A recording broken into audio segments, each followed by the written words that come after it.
What is a political reporter doing at the biggest Bitcoin conference in the world right now? Well, everyone from investors to athletes to politicians has come to hear about the future of digital currencies. This huge crypto party took place a few weeks before one of the biggest crashes in Bitcoin's short history. But clearly, no one here was heading to their Bitcoin bunker yet. Back in April, around 20% of Americans owned or traded some kind of digital asset. The city of Miami made its own crypto and proposed paying city employees in Bitcoin. And New York's mayor took his first paycheck in the digital currency. While the conference was more about partying than politicking, Sound money, how we feeling out there? Yeah. there were strong libertarian vibes. Bitcoin is the most honest market. It is telling us that the central banks are bankrupt. All right, next. Where's my two? One of the weekend's headliners was a Republican senator, Wyoming's Cynthia Lummis. She's someone who probably wouldn't get recognized in the halls of Congress, but here, she's a rock star for championing Bitcoin for years. It's inspiring not only for someone, again, of your caliber, but also as a woman. So thank you. Thanks for saying Yes, so. thank you. She was buying Bitcoin back in 2013, which in this industry makes her basically a pioneer. Lummis has been working on a crypto bill with Senator Kirsten Gillibrand that would finally give the unregulated market some regulations. In our bill, we provide for 100% hard asset-backed institutions could issue stablecoins. A big part of this regulation hinges on stablecoins, cryptocurrency that's pegged to other assets like the US dollar, hypothetically making them less volatile than a normal crypto. Tell me about some of the specifics in that bill with Senator Gillibrand. We had to start out with definitions, a clear set of definitions. So that's in there. We talk privacy, consumer protection, taxation, banking regulation, stable coins. Do you think that Congress is keeping up with the innovation that we're seeing in the crypto industry? Well, the answer is clearly no. I'm really tracking this, and even I can't keep up. It's happening so fast. Digital assets, and particularly Bitcoin, and its utility as a payment system is just beginning to bloom. And it's something I know very little about. It's something very few members of Congress and policymakers within the regulatory realm know very little about. So you're way ahead of us. The industry's way ahead of us. There are a lot of crypto skeptics out there, people who look at this and say, this is all just a bunch of money that could evaporate one day. What do you say to the skeptics of the crypto and digital currencies? Some of these could evaporate someday, quite frankly. Isn't that scary? Shouldn't the government be protecting people from that? Exactly. And that's what our legislation is set up to do. I am absolutely confident that Bitcoin is here to stay, that it is digital gold, that it's not going anywhere. But there are other cryptocurrencies that are scams. And so one of the things we want to do with our legislation is make sure that we have a regulatory framework that allows for consumer protection to help notify consumers which ones are not hardened and clearly commodities as others. Just a couple weeks after the Miami conference, crypto crashed, and it was dragged down in large part by a stablecoin. As we mentioned before, some stablecoins are backed by real assets, for example, the US dollar. Other stablecoins, like US Terra, which was the main offender in the May collapse, are backed by an algorithm, which is like saying it's backed by nothing more than a promise of stability if everybody believes really hard that it is stable. Back in March, the Biden administration had issued an executive order telling federal agencies to research digital assets. And that work has fallen to people like Nellie Liang, the Undersecretary for Domestic Finance at the Treasury Department. So the goal of the administration's approach is to harness the potential benefits of the technology of digital assets, while at the same time protecting investors and consumers and households and businesses in general, the economy, from the risks of digital assets. Is this the wild, wild west right now? I mean, from a perspective of especially what we've seen in the last few weeks with hundreds of millions, trillions of dollars being lost, kind of disappearing, how do you regulate that kind of market? So I think digital assets broadly, and I want to distinguish them from stable coins, which might actually be used for payments, is a financial asset that carries risks. And so there are protections that can be put in place to disclose, to prevent fraud and manipulation. There's more to do on a regulatory framework. Basically, Washington isn't sure where this whole crypto thing is going, and the government doesn't want to get in the way if crypto really does go on to revolutionize finance or the internet or achieve any of the other starry-eyed promises its backers have made. But it also says it wants to keep the little guys from getting hurt. Consumers are losing a lot on these cons, $1 billion in crypto fraud and scams since the start of 2021. Enter Senator Elizabeth Warren. She's working on her own bill. What does that regulation look like for you? Well, it's going to have multiple parts. Obviously, the first one, you know me, it's going to be about the consumer-facing part of this, that people don't get cheated, that there aren't pump and dumps going on, scams in the background that the consumer can't see, but that ultimately permits the consumer's pocket to be picked. Second one's going to be about the security of the financial system overall. We just saw this recently when we saw one of these so-called stable coins just completely crater. But the third has got to be climate. Bitcoin mining is consuming more energy than the entire country of Sweden, the entire country of Finland, the entire country of Pakistan.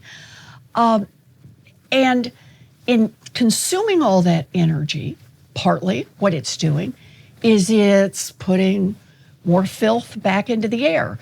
Do you see any kind of difference between something like a Bitcoin and other forms of cryptocurrencies, like a Dogecoin or something? I think that the better way to think about it is there are the so-called stable coins that claim to be one-on-one with dollars, and we've now learned not really, not stable. Then there are the Bitcoins and their knockoffs, for which there are many, and I'm sure they all have their own fans. And for those, it's the central problem is as they move around, again, you don't have consumer protection. But for me, it's not the particular innovation. I've long supported financial innovation. I'm not a defender of the banks, but I am a defender of consumers. I am a defender of security in the financial system. Do you think cryptocurrencies should be legal tender here in the U.S.?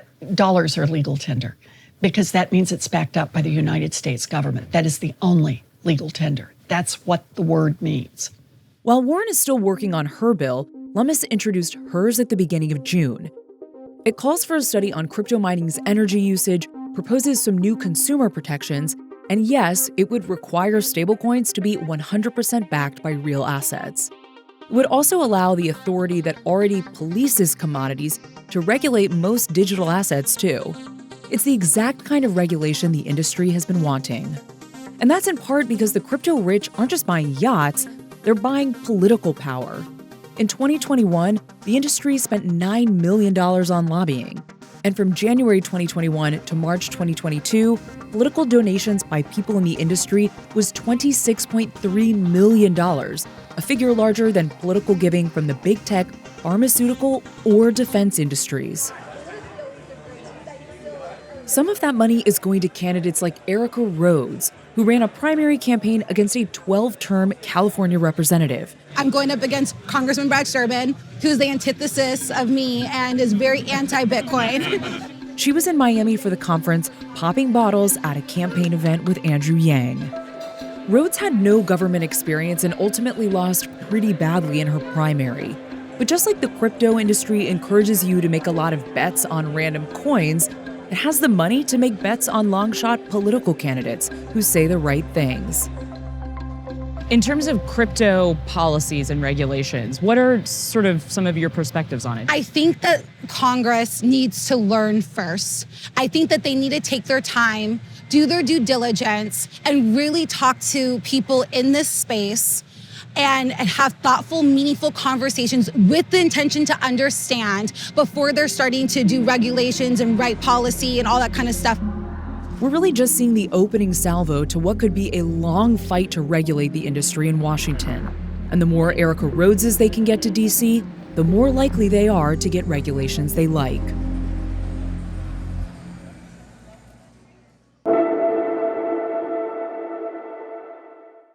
There's kind of an interesting trend that's emerged with cryptocurrencies and Bitcoin in the last few years.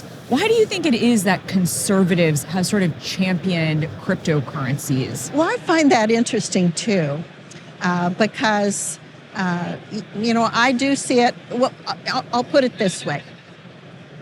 The conservative case for Bitcoin is the freedom aspect of it. It is decentralized. No government controls it.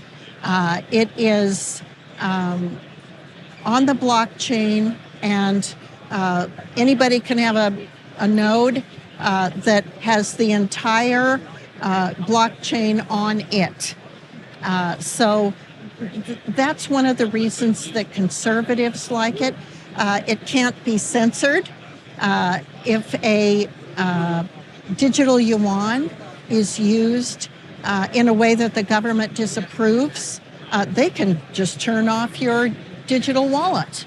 That can never happen with Bitcoin. So the freedom aspects are very friendly to conservatives. For a progressive or liberal person, its use in unbanked communities, people who don't trust banks or have not been able to utilize banking because of the extremely high fees and because of the difficulty being recognized as a worthy investment.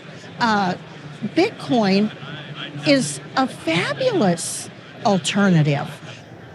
Care to name names of what you think might be a scam? Do you really think Dogecoin is going to be around in 5 years? Now, maybe it's possible, but it's possible that it won't. Should you be creating legislation and crafting legislation around cryptocurrencies when you own so much crypto and you have a lot to gain from it? The answer is yes, because I do have a conversant comfort level with it. And yet I only have 5 Bitcoin, and I can put them in a blind trust. But are they in a blind trust right now? I don't hold the keys to them. And you know what they say? Not your keys, not your Bitcoin. It's yet another relic of fiat currency that people would think you would need a blind trust, because they don't understand that if you don't hold the keys, they're really not my Bitcoin. I can't access them. The people who hold my keys can access them. But you disclose them as assets, right? I disclose them as assets that I hold. My next step is just going to be to put them in a trust, because the question you just have keeps coming up over and over and over. One of the arguments that I hear from crypto fans, people who support using cryptocurrencies, is that it allows people in places where maybe they wouldn't have traditional access to a bank or to loans and credit, or they live in an authoritarian country where the government really does oversee all of the financial institutions, that it gives those people options. It gives them some sort of flexibility in their finances. Do you think there's any sort of merit to that argument? Are there upsides to crypto? So understand this. If you're going to ask me to defend the big banks and how many of them have treated their customers, find somebody else, because it's not me. I think that the large financial institutions have failed customers, both here in the United States and abroad, and particularly, by the way, in cross-border transactions. I think they've kept fees high, and they've locked people out of the system.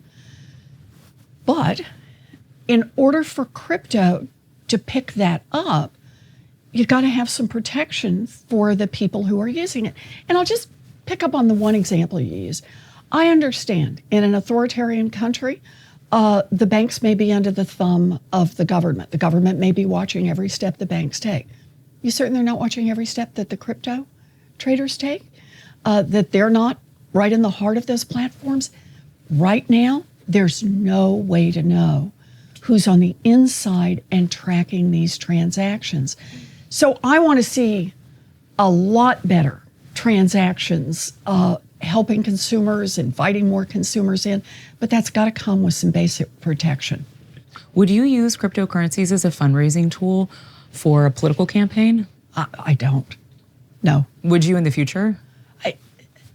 No. I mean, I guess the way to say it is, I think it's very important that financial regulators of any kind, including the oversight work we do in Congress, that we not be invested in particular financial products for which we're obligated to make policy. I don't want anybody ever to doubt that when folks in the Senate or the House pass legislation, that they're doing it to line their own pockets rather than they're doing it because they think it's what's best for the system.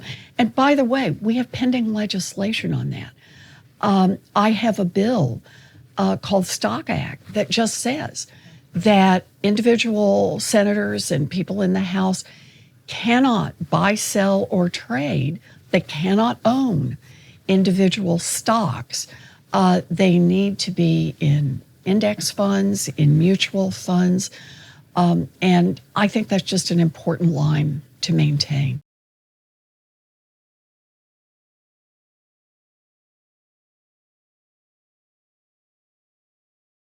I'm Michael Learmonth, editor-in-chief of Vice News. Too often, traditional news outlets shy away from the real stories and experiences of those living through global conflicts. Not Vice News. Our reporters are on the ground, fearlessly covering the human stories that shape our world. You and millions of others can continue to read, watch, and listen to Vice News for free. But we hope you'll consider making a one-time or ongoing contribution of any size at vice.com/contribute. Every contribution, no matter how big or small, helps support the journalism Vice News brings to you every day. Thank you.